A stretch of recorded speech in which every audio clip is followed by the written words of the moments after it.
Muita gente acha que depressão é estar triste. Explica pra gente, como se eu tivesse 12 anos. Qual a diferença biológica entre uma tristeza profunda, luto ou perda, né? Luto ou perda, e a doença depressão. Bom, tristeza é uma coisa normal da vida. Entra naquilo que eu falei. Sentimentos desagradáveis fazem parte da vida. Ansiedade é um deles, a gente até falou. E tristeza é outro, faz parte. Diante de uma perda, de uma decepção, tristeza faz parte, né? Ninguém foge disso. Uma vez ou outra a gente vai estar triste. A tristeza tem até as suas funções, né? A tristeza, a pessoa se volta para dentro de si. A tristeza desperta empatia para outras pessoas. A tristeza faz a pessoa ficar mais reflexiva, faz a pessoa até desenvolver estratégia para evitar esse tipo de coisa no futuro. Pô, eu fiquei triste por causa que eu decepcionei essa pessoa. Eu não vou mais decepcionar, vou fazer de tudo para isso. Pô, eu fiquei triste porque eu tive essa perda, vou tomar cuidado para não ter essa perda no futuro. Então a tristeza tem até um motivo de ser, não é à toa. Os nossos sentimentos não são à toa. Tristeza é coisa normal da vida, todo mundo sente, isso não tem a ver com depressão. Tem gente que fala assim, não, depressão então é uma tristeza muito grande. Não, também não. Também não tem a ver com a intensidade da tristeza. Não é mesmo? Depressão é um quadro clínico que tem muitos sintomas. Eu vou separar didaticamente em 3 categorias. E é por isso que o pessoal confunde. Por quê? Porque a primeira coisa que se pensa na depressão são os sentimentos que a gente tem. E o sentimento mais comum na depressão é a tristeza mesmo. Mas não é nem mais o definidor. O definidor é o que a gente chama de anedonia. Anedonia, o que é? É a perda da capacidade de sentir prazer. Porque mesmo uma pessoa estando numa tristeza profunda, ela tem a capacidade de sentir prazer, de se alegrar. Então a pessoa está numa tristeza porque perdeu o emprego. Mas quando chega em casa, o filho dele dá um abraço, ele sente alegria. Então, mesmo na tristeza, a gente consegue se alegrar em alguns momentos, numa tristeza normal. E muitas pessoas em depressão não conseguem se alegrar mais com nada. Então, entre os sentimentos principais da depressão, sim, está a tristeza, mas também está a anedonia, que é a perda da capacidade hedônica, ou perda da capacidade de sentir prazer. A pessoa não se alegra, não reage com nada. E outros muitos sentimentos podem acontecer na depressão. A ansiedade é extremamente comum. Aproximadamente 40% a 50% das depressões cursam com ansiedade, angústia, sentimentos de baixa autoestima, desmotivação, desesperança, solidão, tudo isso faz parte da depressão, né? Tudo isso faz parte da depressão. Mas a depressão não são só sentimentos. A depressão também tem uma parte física. Alterações do sono, alterações do apetite, cansaço, aumento de dores pelo corpo, tudo isso faz parte da depressão. Terceiro, sintomas cognitivos. A pessoa fica mais desatenta. Lembra que eu falei que a depressão prejudica a atenção. A pessoa fica desconcentrada. Se a pessoa fica desconcentrada e desatenta, ela perde a memória também. Então a memória recente fica prejudicada. Não a tardia. Não é que nem no Alzheimer. A memória recente, assim, onde deixou a chave, o que comeu de manhã, a pessoa acaba prejudicada na memória também. Então você vê, depressão é um quadro clínico muito amplo. Tristeza é só um sentimento. Super importante para a existência humana, mas é só um sentimento. Né, que pode acontecer em muitos casos, né? Pode acontecer em qualquer perda, decepção que a gente tenha, a gente sente tristeza. Depressão é um quadro clínico muito maior. Tristeza faz parte, mas inúmeros outros sentimentos, sintomas físicos e sintomas cognitivos, da cabeça também. Então, quando alguém me pergunta a diferença entre depressão e tristeza, é até difícil de eu explicar em poucas palavras. Porque tristeza é só um sentimento, depressão é um quadro clínico que pode ter, por acaso, também tristeza. Mas existe até depressão sem tristeza, que é quando a pessoa perde o prazer. E muita gente fala isso. Fala, doutor, não é que eu estou triste, mas a vida está sem graça. Perdi o prazer. Tanto faz como tanto fez. E essa pessoa está em depressão. E outros mitos que tem que cair. Então, depressão não é sinônimo de tristeza, é o primeiro. Segundo, depressão eu sei o que é, doutor. Depressão é a pessoa ficar na cama. Não, nada disso. Tem muita gente que está trabalhando do nosso lado, está empregando uma energia danada, o dobro de energia necessária, mas está conseguindo ainda tocar a vida. Nas depressões leves a moderadas, a pessoa consegue tocar a vida dela. E muitas vezes ela está fazendo um esforço enorme para não aparentar estar depressiva, mas está em depressão. Muita gente fala isso, eu ouço dizer direto, depressão é aquela coisa de ficar na cama. Eu não tenho, não. Muita gente em depressão consegue ir tocando a própria vida, encobrindo a própria depressão.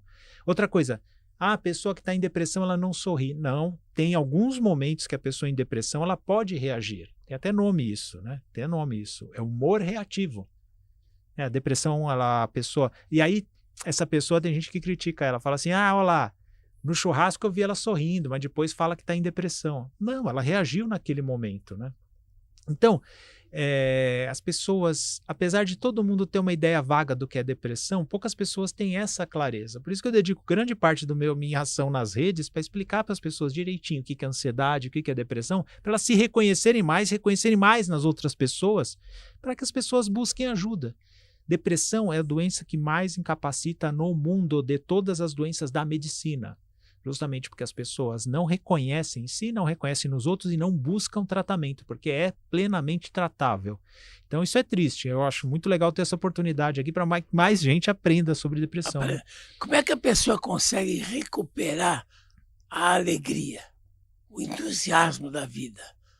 Dá uma dica, uma sugestão. Véio. Então, aí não tem dica, não tem atalho. Se a pessoa está em depressão, aí precisa tratar a depressão. E o objetivo não seria assim, recuperar o entusiasmo, seria tratar a depressão. O entusiasmo é outra coisa, é outro passo. Eu costumo dizer assim, quando você trata a depressão, você trata uma doença, você não faz a pessoa ser melhor do que ela era antes. Se a pessoa não era uma pessoa entusiasmada com a vida, ela não vai ficar entusiasmada com a vida com o tratamento. O que a gente espera do tratamento da depressão é fazer a pessoa voltar ao que era antes. Então vamos separar em duas coisas. Primeiro é o entusiasmo com a vida. Umas pessoas podem ter mais ou menos. Outra coisa é a pessoa estar em depressão. Essa pessoa precisa de tratamento. Então, tratamento para depressão é tratamento medicamentoso, psicoterápico e mudanças de estilo de vida. Tratamento medicamentoso, a base são os antidepressivos, mas em casos mais resistentes de depressão, uma série de outras medicações podem ser usadas. Existem algumas outras técnicas também de neuromodulação, tal, mas como o podcast não é disso, fica para o especialista isso. Então, tratamento. Base do tratamento, antidepressivos. Tem o tratamento psicoterápico, que vai ajudar a pessoa a rever os próprios conceitos, as crenças que ela tem, e vai ajudar essa pessoa a ter um comportamento e um manejo emocional mais saudável para que ela não volte a cair em depressão e para ajudar ela a lidar com sintomas depressivos. E tem as mudanças de estilos de vida. Né? Respeitar o ciclo sono-vigília, uma boa alimentação, fortalecimento do manejo emocional dessa pessoa, fortalecimento dos vínculos, então tudo, a alimentação, tudo isso vai ser importante no tratamento da depressão. Então é um tripé. Tratamento medicamentoso, tratamento médico / medicamentoso, tratamento psicoterápico e mudanças de estilo de vida. Isso aí tira a pessoa da depressão. Com isso, a pessoa vai ter entusiasmo na vida? Esse é outro papo. Então, essa pessoa está saudável, voltou a ser o que era, aí você pode trabalhar no autoconhecimento ou até com o teu terapeuta. Cara, eu preciso encontrar um propósito para a minha vida. Eu tiraria a palavra entusiasmo com propósito, porque quem tem um bom propósito vai criar motivação, vai criar o entusiasmo, né? E muita gente vive sem propósito, né? E você tocou num assunto interessante. Às vezes você dá um abraço num filho e você sente aquela alegria, aquele entusiasmo. Será que às vezes a pessoa que quer voltar a ter entusiasmo, prazer, vontade de viver, será que ele não tem que fazer mais vezes aquilo que cutucou o entusiasmo de volta? E de repente, às vezes não dá nem para esquecer, porque às vezes é convivência, mas ignorar um pouco aquilo que lhe traz a tristeza, porque às vezes tem pessoas às vezes em volta da gente que traz tristeza para a gente, porque é pessoa negativa. Às vezes um colega de trabalho, e às vezes um abraço, um entusiasmo com a pessoa te deu alegria. Então, será que se a pessoa procurar fazer mais vezes aquilo que cutucou a alegria e diminuir aquilo que cutucou a tristeza, é um caminho, não é? Não, sem dúvida esse é um caminho, né? E você citou o filho. Filho é o que costuma trazer mais propósito para as pessoas.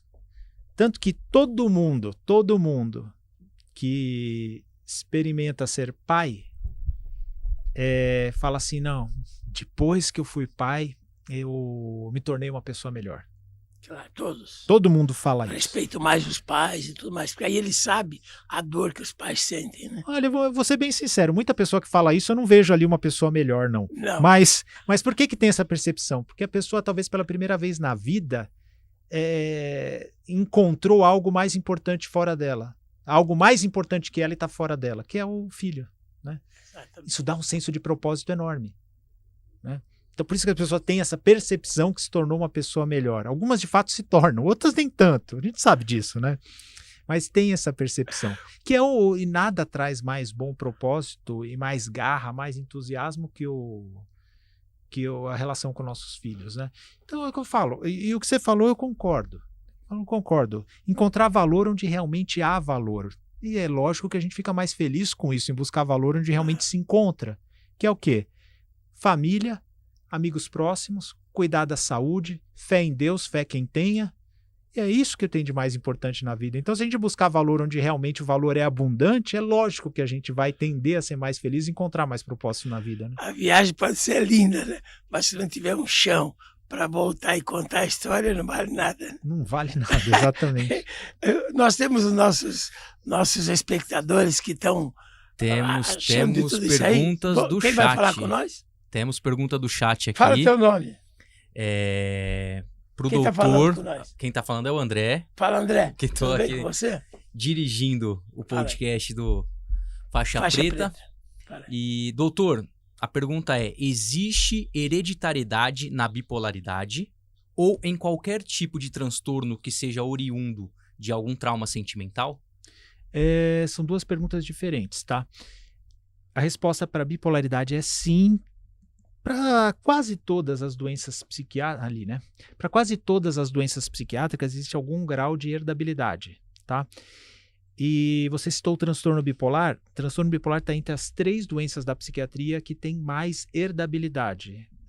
O transtorno bipolar, o toque e a esquizofrenia. Então, o transtorno bipolar, sim.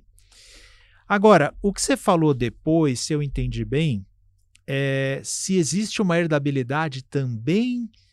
Repete a pergunta. Eu acho que seria se a mãe ou o pai teve pegou algum trauma por causa de algum problema sentimental, né? Ficou com algum transtorno, se isso é passado também, assim como a bipolaridade é.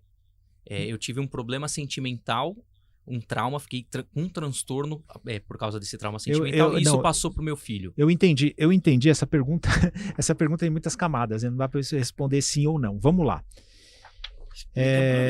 Você passou por um estressor num nível sentimental e isso afetou demais você. Você pode até teve mudanças de comportamento, teve mudanças afetivas, isso mexeu com o seu emocional de uma forma que você não voltou a ser mais a mesma pessoa. Nesse sentido, você pode ter transferido isso para o seu filho no seu modo de ser, no seu modo de educá-lo? Então, essa é uma hipótese, é uma camada da tua pergunta. E a resposta é sim, obviamente. Recentemente, eu tenho uma paciente extremamente ansiosa e ela tem muito medo de sofrer um determinado tipo de agressão. E recentemente a gente descobriu, depois de muito tempo eu a tratando, ela já está bem faz tempo, ela percebeu: doutor, eu voltei a morar com a minha mãe esses tempos aqui, eu percebi que esse medo que eu tinha, na verdade, ela que colocava em mim. Porque ela tinha muito medo de sofrer agressão, passou esse medo para a filha e isso acabou se tornando um problema sério para a filha. Então, do ponto de vista comportamental, de experiência de vida, quando a gente fala assim, os pais que não cuidam das próprias emoções passam os traumas para os filhos. Isso não é de uma maneira mágica. É porque é lógico que uma pessoa que é noiada, com muito medo irracional de determinada coisa, vai passar esse medo irracional para o filho. Eu vou dar um exemplo para vocês. A minha mãe teve... É uma história que ela conta que meu irmão do meio morava no interior, né, no Vale do Ribeira, e aí o meu tio, irmão da minha mãe, grande nadador, pulou num rio para nadar, e o meu irmão do meio, que era novinho na época, eu sou muito temporão, então eu nem tinha nascido nessa época, pulou também, disse que ele quase se afogou e que o meu tio... Aí aquelas coisas de interior, minha mãe bem matuta do interior, ela falou, não, ele já tinha subido 3 vezes, depois morre afogado, né? Aí ela falou assim, e aí que meu tio puxou ele e salvou ele. eu não podia entrar numa água que passasse do meu joelho, acho que até 10 anos de idade, 11, 12. Sabe por quê? Porque ela me passou aquele medo. O homem do saco. Quando a gente é criança. Correto ou não? E aí passa esse medo, né? Então, nesse sentido, pode passar sim. Agora, tem uma outra camada essa pergunta. Será que a sua mãe, né, ela tem uma certa predisposição a sofrer psiquicamente de determinada forma? Por exemplo, a sua mãe é muito impulsiva nos relacionamentos. Por quê? Porque isso é uma característica temperamental dela. Essa mesma característica temperamental dessa impulsividade que faz sofrer nos relacionamentos, um filho pode herdar isso e acabar reproduzindo isso? Também pode. Entende? Quem é pai sabe disso. Quanto de características inatas passa-se de pai para filho? Impulsividade pode ser uma delas. Será que essa mãe não sofreu nos relacionamentos devido à impulsividade e o filho herdou essa impulsividade como uma característica temperamental? Isso também pode acontecer. Você vê como é muito complicado? Então, meu amigo, você que fez essa pergunta, eu achei bastante interessante, bastante pertinente. Como é que é o nome da pessoa? Como é que é o nome, André? André, essa pergunta foi minha. Ó, que legal, André. André. Então, pode acontecer isso. Tem vários níveis. E aí, o que eu sugiro para essa pessoa? Vamos trabalhar isso em terapia. Em que nível está isso? Será que você herdou uma característica temperamental do seu pai e da sua mãe? Ou será que um trauma do seu pai e da sua mãe, de tanto ela martelar na tua cabeça, na tua educação, você acabou incorporando isso? As duas coisas podem acontecer, né? Interessante. O cara que tem problema com a justiça passa pro filho. Medo da polícia. A polícia tá vindo aí. Então, ele cresce com aquele trauma na cabeça. Essa é boa. É boa.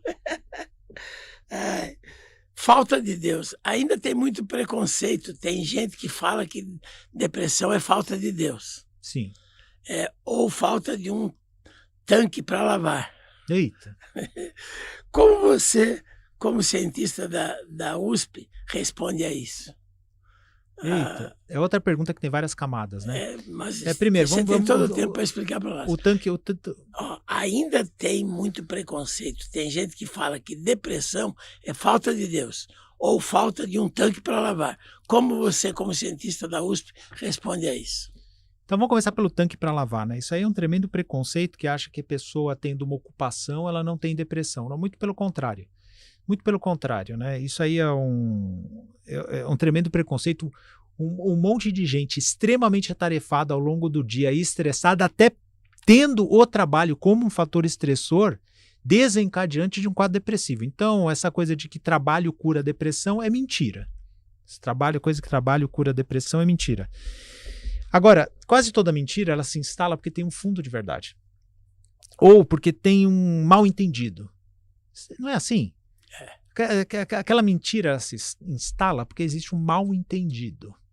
E eu percebo que é o seguinte, para a gente amarrar o conceito certo, a gente tem que desfazer o nó antes. Minha vida de professor eu percebi isso. Não adianta você falar o certo, que a pessoa continua com o nó na cabeça. A gente tem que desfazer o nó, aí a gente amarra certo. Então, o que acontece? É lógico que uma pessoa que tem propósito de vida no trabalho, essa pessoa ela está um pouco mais protegida contra a depressão e a ansiedade. Por quê? Porque ela tem propósito, porque ela tem estímulo. Uma vida despropositada faz com que a pessoa seja mais vulnerável, se não a doença clínica, a depressão, a um comportamento mais depressivo e ansioso. Então é lógico, uma pessoa que está se dedicando muito bem ao trabalho, prospera, vê valor no trabalho, uma pessoa que vê o fruto do trabalho trazendo mais perspectivas para as pessoas que ele ama, ajudando a comunidade dele, vê os empregados, por exemplo, a pessoa é um empresário, vê os empregados da empresa dele crescendo, prosperando, vendo a família dele crescer. Se a pessoa não é empresário, é empregado, tem um emprego público, privado que seja, mas que vem para casa, poxa, e vê as possibilidades que ele pode dar para os filhos e para a família em função do trabalho dele, poxa, isso é legal pra caramba. Concorda que uma pessoa como essa tem mais satisfação com a vida, tem mais ocupação, tem propósito, e com isso ela vai estar mais protegida contra os males da mente? Claro. Né? Mas não é que o trabalho curou ela. O trabalho se tornou um propósito na vida dele. Foco. Traz bons frutos, traz um foco. E a pessoa, lógico, por causa disso, está mais protegida. Então é aí que vem esse erro. põe para encher laje que passa. Besteira isso. Tem um monte de gente, entre aspas, enchendo laje, trabalhando que nem louco, com muita dificuldade, inclusive em depressão, mas fazendo de tudo, todo esforço do mundo para não demonstrar isso. Às vezes até mesmo para não perder o emprego. Então isso aí é um preconceito muito grande. E outra, depressão, aí tem outro preconceito. Depressão é doença de rico. Pobre que tem que batalhar não tem depressão, não. Pega rico, pega pobre, pega preto, pega branco, pega homem, pega mulher, pega todo mundo. Depressão é uma doença extremamente democrática, né? Sobre essa coisa da falta de Deus. Isso também é interessante e é um preconceito. Olha, a gente vive num país cristão, então eu posso dar 2 exemplos do cristianismo aqui. Aliás, figuras muito populares no nosso país, né? Padre Fábio de Mello sofria de transtorno do pânico. Eu estou falando aqui não é nenhuma indiscrição ou nenhuma falta de ética, porque eles próprios falam isso, é público, né? Claro. Sofre de pânico. Padre Fábio de Mello, famoso pra caramba. O padre Marcelo Rossi sofre gravemente de crises de depressão. Ele também já deixou muito claro isso. Falta fé na vida dessas pessoas? Então esse é o primeiro ponto, um dos pontos dessa coisa. Isso aí é um extremo preconceito, porque inclusive afeta os crentes. As pessoas que creem em Deus, ela não se vê em depressão porque justamente houve isso. Depressão é falta de Deus. Quem tem Deus no coração não tem depressão. Aí o que acontece? A pessoa sofre com depressão anos a fio porque ela tem esse preconceito na mente. E para quem for protestante, por exemplo, um dos maiores pregadores do século XIX, que é o Chesterton, sofria de depressões terríveis. Ele escreveu até livro disso. E foi um dos maiores pregadores do século XIX, é referência até hoje. Ele é considerado o príncipe dos pregadores. E sofria de depressões gravíssimas, de que tem história que tinham que buscar ele com a charrete para levar para a igreja para pregar, porque não conseguia levantar da cama, né? Então, ter Deus no coração não é um antídoto contra os males da saúde, inclusive a depressão. E esse preconceito prejudica o crente, que não se trata. E é uma batalha isso, inclusive, sabe? É uma batalha. Um tempo atrás eu fui chamado num podcast lá em uma cidade Bragança. Lá em Bragança, do Jesus Cop, tem um doutor lá, o Jonatas, que uma das batalhas dele é essa. É para falar para os crentes lá que, olha, pode ter depressão, tem que cuidar sim. Tem que cuidar da vida espiritual, mas tem que cuidar da vida emocional, da saúde, tem que cuidar da depressão também. Esse é um ponto, né? E aí o outro ponto é o não crente, que tem depressão e às vezes tem que ouvir isso, é falta de Deus, né? E não é, depressão é uma doença. Sabe, e até na Bíblia tem um versículo que diz, o sol nasce sobre justos e injustos. Todo mundo está sujeito à depressão. O justo, o injusto, o crente, o não crente, o homem, a mulher, é o que eu falei, é super democrático, tá? Agora, onde que está a confusão e o fundo? Lembra que tem a confusão, tem o fundo de verdade. Claro. O fundo de verdade qual é? É que uma pessoa, e aí eu volto à questão do propósito. O propósito é uma força motriz muito grande na gente. E uma pessoa que tem uma fé, ela tem um senso de propósito transcendente para além dessa vida. É lógico que isso é uma força motriz que impulsiona muita gente para frente. E acaba sendo, uma fé bem exercida, acaba sendo um fator protetor para os problemas de saúde, inclusive os males da mente. É um antídoto certo? Não, mas acaba sendo um fator protetor, estimulante. A pessoa não se entrega, porque tem esse senso de propósito transcendente. Então, de uma certa forma, a religião acaba sendo um fator protetor para muitos males de saúde. É aí que o pessoal extrapola, vocês entenderam bem o que eu falei, né? É aí que o pessoal extrapola isso para dizer, então, quem tem Deus não tem problema de saúde, o que é uma tremenda mentira, uma tremenda bobagem que prejudica todo mundo, né, acreditar nisso. Espero ter explicado, né? Porque não claro, precisa desfazer o nome. A religião e a fé, parece que é um neutralizador do cérebro. Ela, quando você começa a rezar, até assim, a fazer uma oração, parece que o cérebro ele se estabiliza, ele se abre para mais coisas ao mesmo tempo. Ele ajuda nesse sentido, não? Olha, repara, eu nem entrei nesse mérito. Mas nem entrei ajuda, no né? mérito, Eu né? sei que você Mas não entrou. não, mas Ajuda? de uma certa forma pode ajudar. Não vai, assim, oração não é tratamento para as Mas doenças. ele... Mas fé quem tenha, né, novamente, para quem tem uma vida espiritual, exercer a fé costuma ajudar muito nos tratamentos, né? Apesar de não ser um tratamento indicado.